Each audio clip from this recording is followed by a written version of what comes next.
SWAC has produced Hall of Fame players and coaches that have shaped football as we know it today. But excellence doesn't stop at the game clock for us. Since 1920, the SWAC has produced some of the nation's leaders, innovators, and trailblazers. Driven by greatness, bonded by tradition, and building champions for life. We continue to submit ourselves into history. Baby, we are the SWAC. Hey everyone, and welcome to Cricket SWAC Gameday, presented by Pepsi Zero Sugar. Now, last Saturday was eventful, to say the least. I would say so. So, all eyes on the SWAC. We'll take it. There should be a lot to see this weekend as well on the field. We're looking forward to an exciting product, so let's get out there and get it. What's up, everybody? I'm Tolly Carr from Atlanta. Today's show is brought to you by Cricket. Smile. You're on Cricket. Pepsi Zero Sugar, official partner of the Southwestern Athletic Conference. There's one matchup this weekend that has the potential to be the game of the year, maybe. It might swing the division out west in a big way, but we'll get to that in a second. But before that, let's rewind it back and take you to last Saturday and give you the context of where we are right now. We'll jump into the Swac Scoreboard, brought to you by General Motors, official sponsor of the Southwestern Athletic Conference. FAMU dips out of conference, but this wasn't any stranger danger going on. They get the win against South Carolina State, an old foe from the MEAC that they were very familiar with. Alabama A&M and Grambling, they go to double overtime. The Bulldogs, oh, you hate it for Graham fan, but you like it if you're a Bulldog. The Bulldogs finally get the breakthrough win against Grambling. Texas Southern and Arkansas Pine Bluff, they duke it out. The win goes to Texas Southern. Jackson State, Alabama State. Nothing to see there, right? That was an uneventful game out of everything last weekend. Jackson State remains unbeaten. Southern explodes against Prairie View A&M in the second half. A big win for the Jaguars. Bethune Cookman on the road playing Tennessee State for its homecoming. A rough stretch in that game for the Wildcats allowed TSU to pull away big. And Alcorn State over Mississippi Valley State. It was the Battle of Mississippi, Part 2. All right, highlights. I know you're here for the highlights, so let's get it started in, let's see, Orangeburg, South Carolina. Rattlers visiting the defending Celebration Bowl champions. Orangeburg, South Carolina was the move for Week 6, where it was MEAC versus SWAC, as FAMU made the familiar 7-hour bus ride north to take on the reigning Celebration Bowl champion South Carolina State Bulldogs, who could honestly use a W, as they came in with a 1-3 record, looking to get a quality HBCU win against the Rattlers, who pulled up at 3-2, winners of 3 straight, and FAMU was up in Oliver C. Dawson Stadium low-key deep. But the March of 101 had Oberg rocking. The Qs were outside, and the class of 26 was out there hyped for the first home game of the 2022 season.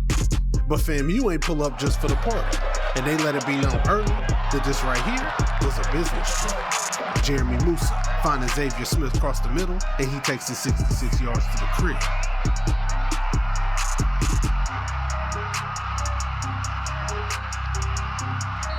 And this an old head MEAC rivalry, and Zay Smith got some words for the crowd after the big score. Then it's BJ Bowman getting FAMU the ball back with the INT. And if the Rattlers gonna do one thing, it's strike. And if they're gonna do 2 things, it's strike again. And Jeremy Musa finds Jamari Sherrard for another 35-yard touchdown, and it's 14-0 FAMU in the second quarter.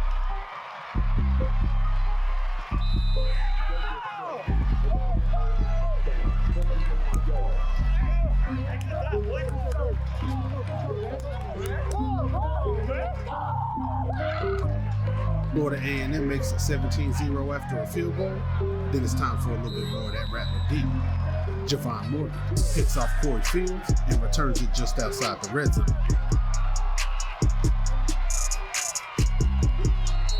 FAMU flips it into another 3 points, and it's scary hours out there for the Bulldogs with FAMU up 20-0 heading into the fourth quarter. But that's not enough of a lead to put South Carolina State down easy. BJ Davis, awareness on 99. He gets the Bulldog comeback going with a big interception. Then it's Shaq Davis with a 14-yard touchdown pass from Corey Fields.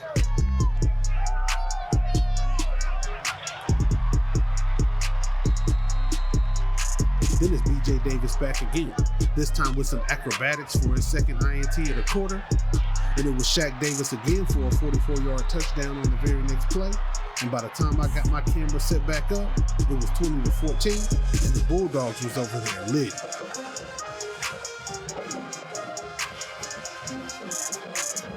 But the FAMU D stepped up when they needed him most. Kendall Bowling kills the South Carolina State drive with a pick, just like his big brother BJ did earlier in the game. Kamari Stevens, he gets the sack that would have sealed the deal, but a face mask penalty gives the Bulldogs one more shot. And they take it right downfield with another deep ball to Shaq Davis. Now that may or may not have been a little tug on his jersey, but it's called incomplete, and that was that. FAMU gets the 20-14 win and puts on for the SWAC after escaping and almost come back on the road. We lit. Hey man, we out here, man. Rotterdam Nation. Going up no more, man, but we got the dub. SWAC over me all day, every day, man. Let's go. And in the locker room during postgame, Coach Simmons reminds his team that overcoming adversity is the true mark of a champion. Hey, all I can say, guys, is that's the way to fight through adversity. All right, we faced more than probably any game we played, as far as, and you know what I'm talking about. Yeah. All right, but the biggest deal is, guys, y'all show character tonight. You show heart, you show grit, you show determination. All right, that's what championship teams are made of. That's what championship individuals are made of. All right, in the face of as much adversity as we could have had, y'all stood up when it mattered the most. All right, remember that, because there gonna be other moments in life when you're gonna be faced with something just as bad. Okay. I was up till 3 o'clock last night. My wife was in the hospital thinking she was having a heart attack. Okay? She's gonna be fine, all right? But those are the type of adversities that we're gonna face. Okay? And hell, I could have told y'all I wasn't gonna coach today, I could have whatever. All right? But we set out to do something and we did it. Even though adversity came and tried to take it away from us. Okay? But that's the mark of a champion. So let's build upon that, all right? We can't relax, can't rest. We want a tough football game against a good football team, some good players, all right? But we made the plays we needed to make when it was time, okay? So build on it, 24-hour rule. Now we got 7 of them on the bus going back, okay? Then when you get back tonight, be smart, be careful, okay? And then let's come back tomorrow at 1 o'clock, locked in, ready to go to work, okay? Our work is not done. Everybody good on that? Yes, sir. Okay, hell of a job, man. Let's get it tight. Here we go. Fight on 3, family on 1. 1, 2, 3. Fight. 3, 2, 1. Yeah.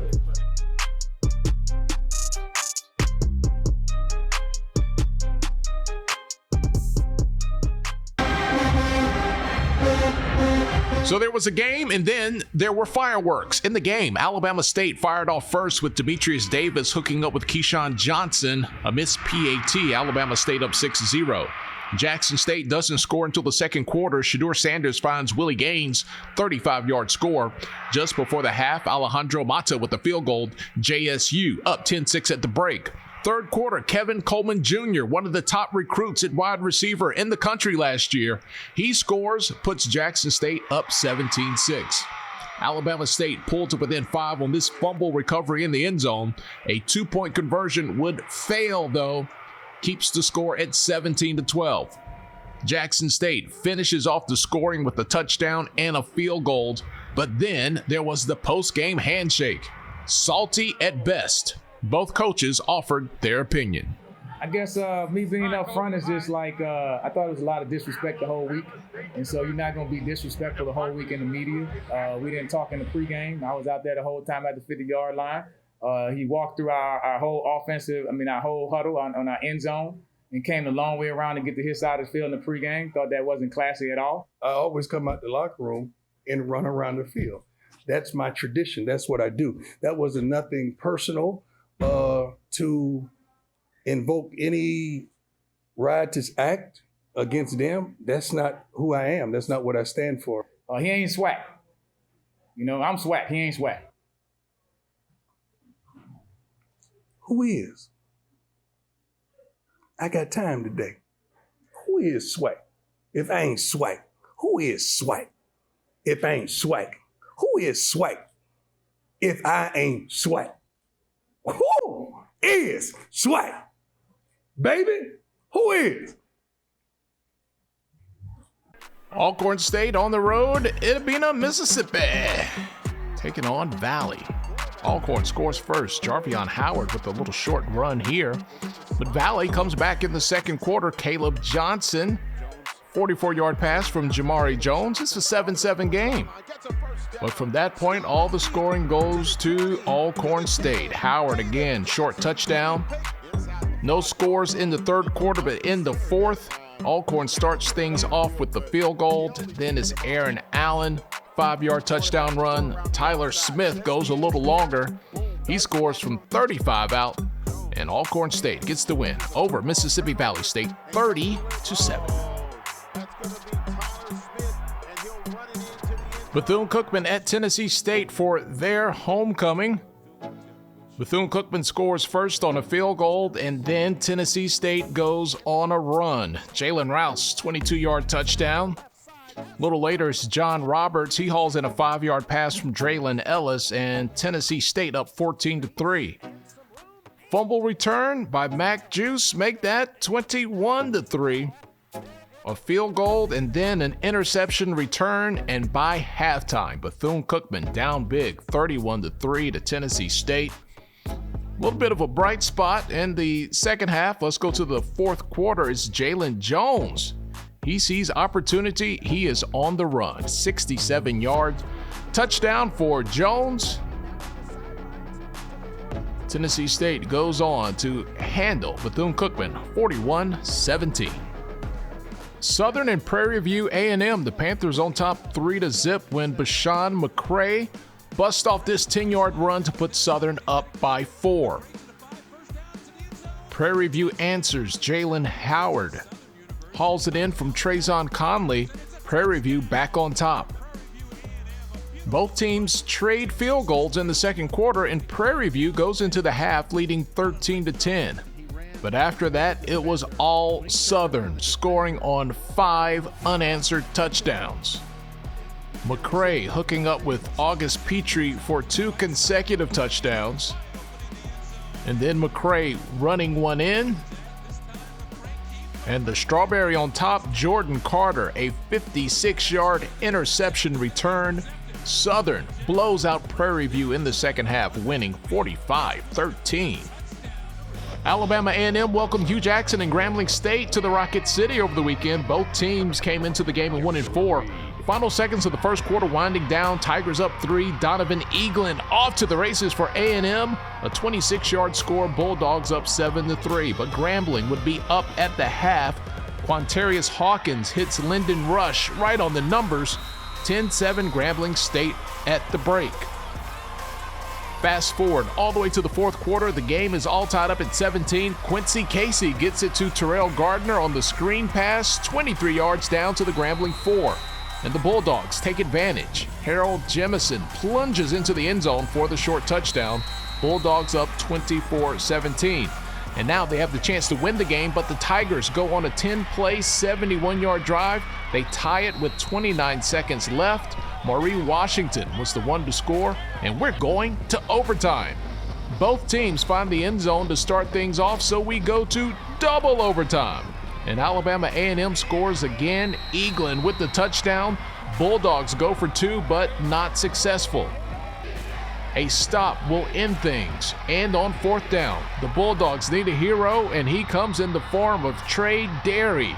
He gets the sack. Alabama A&M wins it 37-31, double overtime. All right, don't look now. But we've got 6 weeks left for your team to make it do what it do, if it's going to do anything at all. I mean, the summer's gone. It's getting dark early. But we still have football. Let's get into the Week 7 schedule, presented to you by Rocket Mortgage. For an expert partner to help buy your new home, Rocket can. FAMU at Grambling, 2 iconic programs headed in 2 different directions. FAMU has won 4 straight games after a rough 2 weeks to open the season. Grambling just 1-5 so far this year, and losers of 4 straight. Again, I tip my hat to our team's resilience, their resolve. their willingness to never doubt and continue to just fight and persevere. And our defense stood up, had a great fourth down stand there, and was able to come out of there with a big victory that pushes us to 4-2 and keeps us in the conversation as one of the premier teams in the FCS. And so, again, great win for the program, a lot of momentum, and hopefully we can carry that over to this weekend as we travel up to Grambling, Louisiana, and take on the Grambling State Tigers, a team that's playing much better football than their record may indicate. So it'll be another tough challenge for us, but our guys are preparing hard right now, and we'll definitely be up for the challenge at hand. Oh, it's very important, and it's important to us as our next opportunity. And obviously, FAMU's playing extremely well. Coach Simmons got them rolling, got them heading the right direction, and we're still finding our way. But obviously, the history between both programs is unprecedented. Two really good football programs, one that's really established himself now, and FAMU and Grambling, we're trying to get it back. Mississippi Valley State at Alabama State. The Hornets were all in the news this week after the game against Jackson State, but quite sure those guys now are ready to get back on the field, make some news between the lines, and get back on what they hope to be the winning track. Mississippi Valley State, well, they beat Alabama State a year ago. They did do that, but this is a new year, and Valley's still looking for that first win of 2022. We have to continue to make strides offensively in order to win a game. I think, defense can play. They play lights out sometimes, at times, and most of those times they're holding their end. Offensively, we just got to find a way to capitalize on some opportunities that we have. Even though this season has been rough, offensively, changing coordinators, making those adjustments when it comes to the players, but we just have to find a way. We just have to find a way offensively to put the ball in the end zone. Well, man, I think, Coach Ryan Lewis, my defensive coordinator, he's doing a great job. I give my input, but, he has to take credit for it. He has those guys that are playing really hard. We came out with a little different defense, a three-man front. Shador's been so good at picking apart defenses. You can't just show him the same thing he's been seeing all year, so we wanted to switch it up. Try to disguise coverages. He did a really good job when he caught us in the zero or he caught us in man of identifying the guy to attack, and he was able to make the play and they made the throw. But for the most part, we kept them off balance. They weren't able to run up and down the field. You wanted to be, make them be methodical, make them be patient, which, usually you don't have quarterbacks who can be patient, but then also take the big play. So he has the ability to be patient and run his offense, but then take the big plays when he gets them. So, but a lot of that is Coach Lewis. He's a great young defensive coordinator, a guy that I think would be a head coach in the conference at some point. So he's doing a great job, and we just have to keep that up this week. Jackson State versus Bethune-Cookman in Jacksonville. JSU, the heavy favorites here, but right now, Bethune-Cookman, that's a battle-tested squad. They've been dealing with a lot. They are accustomed to adversity. A win this weekend would be big for that program. It's a neutral site game. It's being played at the home of the Jacksonville Jaguars. It actually turned out to be a good location for the game, as Daytona Beach is still in recovery mode after the impact of Hurricane Ian. I think, first and foremost, you look at the way they prepare every day. They're lifting in foreign weight rooms, 2 or 3 different weight rooms. They're lifting, with equipment that they may not be familiar with. They're in settings as far as practice that they're not used to. And they're eating in cafeterias, but not one guy has complained. And they still come to work. So I think you find out a lot about people, a lot about each other when you have to spend this much time, out on the road together. But, I'll say it again. I said it all, last week to every reporter in Nashville. HBCU life, I think it prepares you for moments like this. Bethune-Cookman is a good program. They have a good coach. They have a good team. Don't allow the record to indicate what you think they are. They're much better than their record. Mississippi Valley, Coach Dancy, he's much better than his record. These guys can coach their butts off. So you got to just make sure you don't set yourself up for a tremendous letdown, because you got to understand, you're the dogs. Everyone's hunting you. You're the ones. You're everyone's homecoming, and you got to go out there and do what you got to do because everyone is going to be up to play against you because they're measuring themselves by who we are. I heard all last week, y'all ain't this, y'all ain't that. Well, at the end of the game, we was up by 14. That's what I saw, and we didn't really play well. Consequently, you guys forced us to not play well, but we won by 2 touchdowns. Alcorn State visits Southern. Oh, that's the sound of my hands rubbing. Are your hands rubbing? Easily the game of the day on paper. Both teams are 3-2 overall. The Braves have won 3 in a row. Southern has been dominant in his last 2 games. This one is going to be tough out on the Bluff. It's no different in terms of a coaching philosophy. I mean, whether he go from a Prairie View to Southern, I mean, Coach Dooley gonna be the same. You know, he's gonna be so-called. People say he's the offensive guru, but you know, we have a philosophy too. You know, we play fast and get after people as well. So it's gonna be a great matchup for us. Him being in Southern, I think it's no different. I think it's a place that he want to be, and he's a Louisiana person. So. I think that, you know, our task is cut out for us in terms of what we got to do defensively to stop their offense. They're going to play fast, and we're very capable of playing fast well on that side of the ball.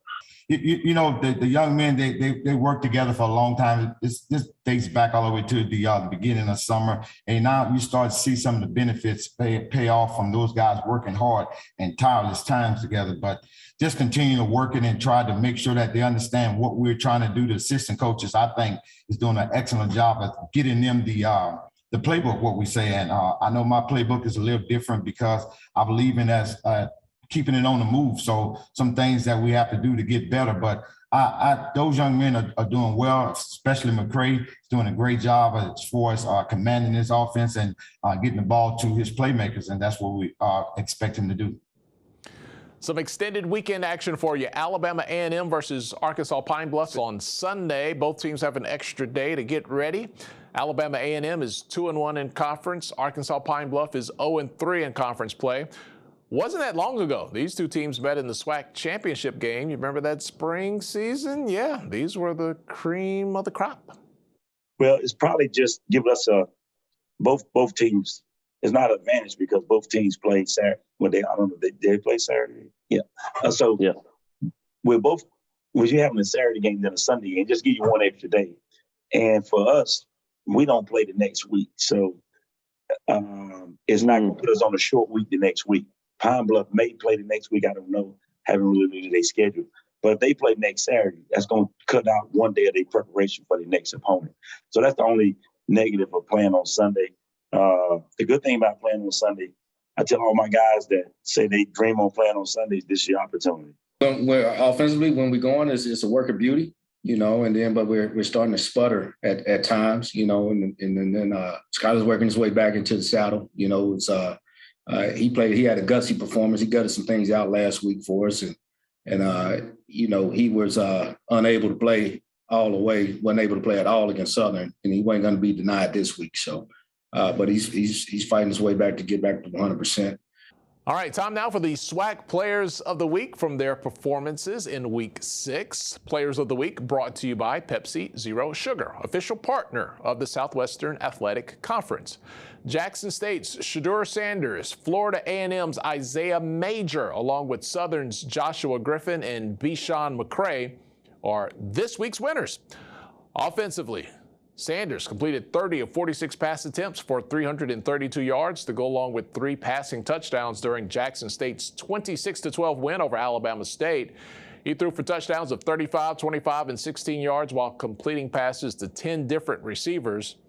Defensive player, Major Keys, man. He was a major contributor all over the field and in the backfield while leading the Rattlers defensive unit in a 20-14 win at South Carolina State. He led the Rattlers with 13 tackles, 5 of them solo, assisted on 8 others, 2.5 tackles for loss, and a sack as well.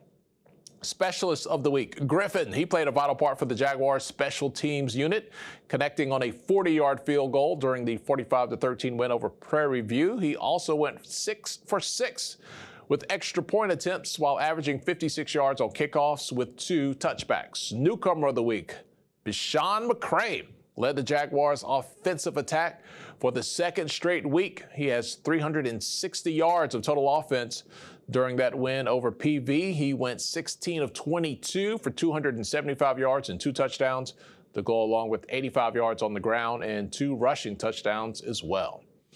While we're in the award conversation, I have an award that I would like to add. It's the Celebrity of the Week Award. NFL Hall of Famer and just so happens to be my favorite wide receiver of all time, T.O. He was on the sideline at the Alabama State-Jackson State game, just hanging out with Shador, catching some balls for him. He was just a guy on the sidelines. There was so much going on during that homecoming game that, man, we didn't get a chance to shout out T.O. He got lost in the sauce. How often does that happen to T.O.? But let's give him his flowers here. The award that has no award, our Celebrity of the Week. All right, let's take a look at the standings. This week, we're going to start out west. We'll do that, and then we'll work our way back to the east. My brother, to the east, SWAC standings, brought to you by General Motors, official sponsor of the Southwestern Athletic Conference. All right, I did say we'll start out west, right? All right, let's start there. Alcorn State, 2-0 right now. Will it last? Because Southern, Prairie View, they're hanging right there. Southern and Alcorn going to get it together this weekend. Texas Southern still in the mix at 2-2. We got a lot of football left to be played in this season. Arkansas Pine Bluff, Grambling State, both looking for their first wins of the year out west in the conference. All right, in the east, Jackson State 3-0. Florida A&M 2-1 in conference play. Jackson State undefeated overall at 5-0. Alabama A&M, they're coming on strong just like the Rattlers. They're sitting at 2-1 as well in the conference. Bethune Cookman, 500 so far. Alabama State, 1-2 in conference play. And Mississippi Valley State, they are looking for a win. All right, that's it for this week's Cricket SWAC Game Day, presented by Pepsi Zero Sugar. I'm Tali Carr from Atlanta. Let's keep that big energy going this weekend. Let's get another 1 million views on YouTube. Let's keep SWAC trending on social media because these games this weekend are going to be awesome. So let's spread the word about SWAC because SWAC is where it's at, baby. It's where it's at. I'm SWAC, you're SWAC, we're SWAC. All right, you guys stay safe. We'll talk to you next week.